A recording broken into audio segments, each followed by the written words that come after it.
오늘 우리가 함께 통독하게 되실 잠언 6장에서 9장의 내용은 이러합니다. 지혜의 세세한 항목을 전해주는 내용들을 통해 지혜란 생활 속에서 구체적으로 표현되어야 한다는 것을 보여주고 있습니다. 잠언이 말하는 지혜는 하나님을 두려워하는 것입니다. 그리고 그와 동시에 하나님을 사랑하는 것입니다. 그러므로 만일 누군가가 하나님을 사랑하는 마음을 잃어버리고 음녀를 사랑한다면 그에게는 이미 지혜가 떠나버린 것입니다. 특히 잠언 7장은 음녀의 유혹에 넘어가는 어리석은 한 소년을 회화적으로 표현하고 있는데 이는 결코 그와 같은 어리석음에 빠지지 말라는 당부입니다. 모든 유혹을 단호하게 물리치고 하나님을 경외하는 자세로 모든 일에 근신하는 삶의 태도가 잠언과 성경 전체가 말하는 지혜인 것입니다. 잠언 5장부터 7장까지는 지혜가 없으므로 망하는 자들을 향한 경고였다면 8장은 지혜의 유익을 열거하며 지혜의 세계로 초대하고 있습니다. 하나님께서 행하신 모든 일에는 큰 지혜가 있습니다. 그러므로 8장이 외치는 지혜와의 인격적 만남은 하나님의 선하심에 걸맞는 사람이 되라는 애정어린 요청인 것입니다. 이러한 내용을 잘 기억하시고 통독에 도움이 되시기를 바랍니다. 잠언 6장. 아이들아, 네가 이웃을 도우려고 담보를 서거나 남의 딱한 사정을 듣고 보증을 선다면 네가 한 그 말에 네가 걸려들고 네가 한 그 말에 네가 잡힌다. 아이들아, 네가 너의 이웃의 손에 잡힌 것이니 어서 그에게 가서 풀어달라고 겸손히 간청하여라. 너는 이렇게 하여 자신을 구하여라. 잠을 자지도 말고 졸지도 말고 노루가 사냥꾼의 손에서 벗어나듯 새가 새 잡는 사람의 손에서 벗어나듯 어서 벗어나서 너 자신을 구하여라. 게으른 사람아, 개미에게 가서 그들이 사는 것을 살펴보고 지혜를 얻어라. 개미는 우두머리도 없고 지휘관도 없고 통치자도 없지만 여름 동안 양식을 마련하고 추수 때에 먹이를 모아둔다. 게으른 사람아, 언제까지 누워 있으려느냐? 언제 잠에서 깨어 일어나려느냐? 조금만 더 자야지, 조금만 더 눈을 붙여야지, 조금만 더 팔을 베고 누워 있어야지 하면 네게 가난이 강도처럼 들이닥치고 빈곤이 방패로 무장한 용사처럼 달려들 것이다. 건달과 아기는 그릇된 말이나 하며 돌아다닌다. 그들은 눈짓과 발짓과 손짓으로 서로 신호를 하며 그 비뚤어진 마음으로 항상 악을 꾀하며 싸움만 부추긴다. 그러므로 갑자기 닥쳐오는 재앙을 만나 순식간에 망하고 회복되지 못한다. 주님께서 미워하시는 것, 주님께서 싫어하시는 것이 67가지이다. 교만한 눈과 거짓말하는 혀와 무죄한 사람을 피 흘리게 하는 손과 악한 계교를 꾸미는 마음과 악한 일을 저지르려고 치닫는 발과 거짓으로 증거하는 사람과 친구 사이를 이간하는 사람이다. 아이들아, 아버지의 명령을 지키고 어머니의 가르침을 저버리지 말아라. 그것을 항상 네 마음에 간직하며 네 목에 걸고 다녀라. 네가 길을 갈 때 그것이 너를 인도하여 주며 네가 잠잘 때에 너를 지켜주고 네가 깨면 너의 말벗이 되어 줄 것이다. 참으로 그 명령은 등불이요 그 가르침은 빛이며 그 훈계의 책망은 생명의 길이다. 이것이 너를 악한 여자에게서 지켜주고 음행하는 여자의 호리는 말에 네가 빠지지 않게 지켜준다. 네 마음에 그런 여자의 아름다움을 탐내지 말고 그 눈짓에 홀리지 말아라. 과연 창녀는 사람을 빵 한 덩이만 남게 만들며 음란한 여자는 네 귀중한 생명을 앗아간다. 불을 가슴에 안고 다니는데 옷이 타지 않을 수 있겠느냐? 숯불 위를 걸어 다니는데 발이 성할 수 있겠느냐? 남의 아내와 간통하는 자가 이렇다. 남의 아내를 범하고서도 어찌 무사하기를 바라겠느냐? 도둑이 다만 허기진 배를 채우려고 훔쳤다면 사람들은 그 도둑을 멸시하지 않을 것이다. 그래도 훔치다 들키면 7배를 갚아야 하고 심하면 자기 집에 있는 모든 재산을 다 내주어야 할 것이다. 남의 아내와 간음하는 사람은 생각이 모자라는 사람이다. 자기 영혼을 망치려는 사람만이 그런 일을 한다. 그는 매를 맞고 창피를 당할 것이니 그 수치를 절대로 씻을 수 없을 것이다. 그의 남편이 질투에 불타서 복수하는 날 조금도 동정하여 주지 않을 것이다.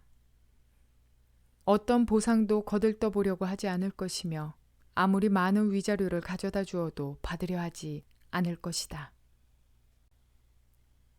잠언 7장. 아이들아, 내 말을 지키고 내 명령을 너의 마음속 깊이 간직하여라. 내 명령을 지켜서 잘 살고 내 교훈을 너의 눈동자를 보호하듯 지켜라. 그것을 너의 손가락에 메고 네 마음속 깊이 새겨두어라. 지혜에게는 너는 내 누이라고 말하고 명철에게는 너는 내 친구라고 불러라.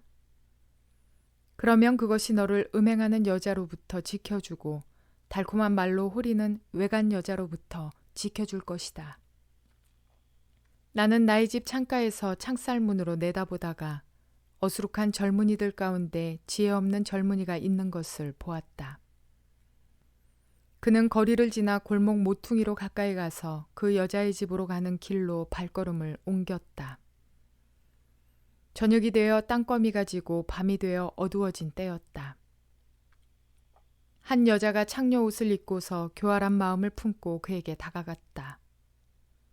그 여자는 마구 떠들며 예의 없이 굴며 발이 집에 머물러 있지를 못한다. 때로는 이 거리에서 때로는 저 광장에서 길목마다 몸을 숨기고 있다가 그 젊은이를 와락 붙잡고 입을 맞추며 뻔뻔스러운 얼굴로 그에게 말하였다. 것을 실행하였습니다. 그래서 나는 당신을 맞으러 나왔고 당신을 애타게 찾다가 이렇게 만나게 되었습니다. 내 침대에는 요도 깔아놓았고 이집트에서 만든 무늬 있는 이불도 펴놓았습니다. 누울 자리에는 모략과 침향과 육개향을 뿌려두었습니다. 자, 어서 가서 아침이 되도록 한껏 사랑에 빠지고 서로 사랑하면서 즐깁시다. 남편도 먼 여행길을 떠나서 집에 없습니다. 돈주머니를 가지고 갔으니 보름달이 뜰 때라야 집에 돌아올 것입니다. 이렇게 여러 가지 달콤한 말로 유혹하고 호리는 말로 꿰니 그는 선뜻 그 여자의 뒤를 따라 나섰다. 마치 도살장으로 끌려가는 소와도 같고 올가미에 채이러 가는 어리석은 사람과도 같다. 마치 자기 목숨을 잃는 줄도 모르고 그물 속으로 쏜살같이 날아드는 새와 같으니 마침내 화살이 그의 간을 꿰뚫을 것이다. 아이들아, 이제 너희는 나의 말을 잘 들어라. 내가 하는 말을 명심하여라. 네 마음이 그 여자가 가는 길로 기울지 않게 하고 그 여자가 가는 길로 빠져들지 않게 하여라. 그 여자에게 상처를 입고 쓰러진 사람이 많고 그 여자 때문에 죽은 남자도 헤아릴 수 없이 많다. 그런 여자의 집은 수올로 트인 길이며 죽음의 안방으로 내려가는 길이다. 잠언 8장. 지혜가 부르고 있지 않느냐? 명철이 소리를 높이고 있지 않느냐? 지혜가 길가의 높은 곳과 내거리의 자리를 잡고 서 있다. 마을 어귀 성문 곁에서 여러 출입문에서 외친다. 사람들아, 내가 너희를 부른다. 내가 모두에게 소리를 높인다. 어수룩한 사람들아, 너희는 명철을 배워라. 미련한 사람들아, 너희는 지혜를 배워라. 너희는 들어라. 나는 옳은 말만 하고 내 입술로는 바른 말만 한다. 내 입은 진실을 말하며 내 입술은 악을 싫어한다. 내가 하는 말은 모두 의로운 것뿐이며 거기에는 비뚤어지거나 그릇된 것이 없다. 총명이 있는 사람은 이 모든 말을 옳게 여기고 지식이 있는 사람은 이 모든 말을 바르게 여긴다. 너희는 은을 받기보다는 내 훈계를 받고 금을 선택하기보다는 지식을 선택하여라. 참으로 지혜는 진주보다 좋으며 네가 갖고 싶어하는 그 어떤 것도 이것과 비교할 수 없다. 나 지혜는 명철로 주소를 삼으며 지식과 분별력을 가지고 있다. 주님을 경외하는 것은 악을 미워하는 것이다. 나는 교만과 오만, 악한 행실과 거짓된 입을 미워한다. 내게는 지략과 건전한 지혜가 있으며 명철과 능력이 있다. 내 도움으로 왕들이 통치하며 고관들도 올바른 법령을 내린다. 내 도움으로 지도자들이 바르게 다스리고 고관들 곧 공의로 재판하는 자들도 올바른 판결을 내린다. 나는 나를 사랑하는 사람을 사랑하며 나를 간절히 찾는 사람을 만나준다. 부귀와 영화도 내게 있으며 든든한 재물과 의도 내게 있다. 내가 맺어주는 열매는 금이나 순금보다 좋고 내가 거두어주는 소출은 순은보다 좋다. 나는 의로운 길을 걸으며 공의로운 길 한가운데를 걷는다. 나를 사랑하는 사람에게는 내가 재물을 주어서 그의 금고가 가득 차게 하여 줄 것이다. 주님께서 일을 시작하시던 그 태초에 주님께서 모든 것을 지으시기 전에 이미 주님께서는 나를 데리고 계셨다. 영원 전 아득한 그 옛날 땅도 생기기 전에 나는 이미 세움을 받았다. 아직 깊은 바다가 생기기도 전에 물이 가득한 샘이 생기기도 전에 나는 이미 태어났다. 아직 산의 기초가 생기기 전에 언덕이 생기기 전에 나는 이미 태어났다. 주님께서 아직 땅도 들도 만들지 않으시고 세상의 첫 흙덩이도 만들지 않으신 때이다. 주님께서 하늘을 제자리에 두시며 깊은 바다둘레의 경계선을 그으실 때에도 내가 거기에 있었다. 주님께서 구름 떠도는 창공을 저 위 높이 달아매시고 깊은 샘물을 솟구치게 하셨을 때에 바다의 경계를 정하시고 물이 그분의 명을 거스리지 못하게 하시고 땅에 기초를 세우셨을 때에 나는 그분 곁에서 창조의 명공이 되어 날마다 그분을 즐겁게 하여 드리고 나 또한 그분 앞에서 늘 기뻐하였다. 그분이 지으신 땅을 즐거워하며 그분이 지으신 사람들을 내 기쁨으로 삼았다. 그러므로 아이들아, 이제 내 말을 들어라. 내 길을 따르는 사람이 복이 있다. 내 훈계를 들어서 지혜를 얻고 그것을 무시하지 말아라. 날마다 나의 문을 지켜보며 내 문설주 곁에 지키고 서서 내 말을 듣는 사람은 복이 있다. 나를 얻는 사람은 생명을 얻고 주님께로부터 은총을 받을 것이다. 그러나 나를 놓치는 사람은 자기 생명을 해치는 사람이며 나를 미워하는 사람은 죽음을 사랑하는 사람이다. 잠언 9장. 지혜가 7 기둥을 깎아 세워서 제집을 짓고 짐승을 잡고 포도주를 잘 빚어서 잔치상을 차린 다음에 시녀들을 보내어 성읍 높은 곳에서 외치게 하였다. 어수룩한 사람은 누구나 이리로 발길을 돌려라. 지각이 모자라는 사람도 초청하라고 하였다. 와서 내가 차린 음식을 먹고 내가 잘 빚은 포도주를 마셔라. 어수룩한 길을 내버리고 생명을 얻어라. 명철의 길을 따라가거라 하였다. 거만한 사람을 훈계하면 수치를 당할 수 있고 사악한 사람을 책망하면 비난을 받을 수 있다. 거만한 사람을 책망하지 말아라. 그가 너를 미워할까 두렵다.